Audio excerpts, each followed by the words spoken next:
ক'ৰ পৰা আহিছ? বিজয়ৰ লগত বাৰীৰ পিছফালে ফুটবল খেলি আছিলো। কোনো নাই, আমি দুটা অকলে খেলিছো। চাপনৰ হাত ভৰি ধুই আহিছা ভালদৰে? নাই। ওলা ওলা ওলা ওলা হাত ভৰি ধুই আহ চাপনৰে ভালদৰে।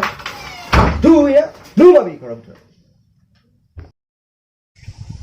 এটা চাওক মানে লকডাউন বুলি আপোনালোক ঘৰৰ ভিতৰতে অনবৰতে সোমাই নাথাকিব, শুই নাথাকিব। আপোনালোকৰ ভিতৰত থকা প্ৰতিভাবোৰ এইকেইটা নিদৰে জাগ্ৰত কৰক। আপোনালোকে কোনোবাই কবিতা লিখি ভাল পায়, কোনোবাই আৰ্ট কৰি ভাল পায়, কোনোবাই গান গাই ভাল পায়। এইকেইটা দিনতে আপোনালোকে প্ৰতিভাবোৰ জাগ্ৰত কৰক। আৰু আপোনালোকলৈ এটাই অনুৰোধ, যাতে আন মানুহৰ সংস্পৰ্শলৈ ঘৰৰ মানুহৰ কোনো পৰিয়ালকেই আপোনালোকে বেলেগ মানুহৰ সংস্পৰ্শত থাকিবলৈ নিদিব বা আন মানুহৰ সৈতে মিলা মিছা অলপ নকৰিব। এইকেইটা দিন বুলিয়েই নহয়, আপোনালোকে কমে আৰু ৩-৪ মাহলৈ তেনেকৈ অকলে থকাৰ ব্যৱস্থা কৰক। আৰু আন এটা অনুৰোধ কৰোঁ যে শুই বহি থকাতকৈ অলপ হ'লেও আপোনালোকে এক্সাৰচাইজ কৰিব ঘৰত, নহ'লে এই লকডাউনৰ সময়ত আপোনালোকৰ গোটেই বডিয়ে লক হৈ যাব। চ'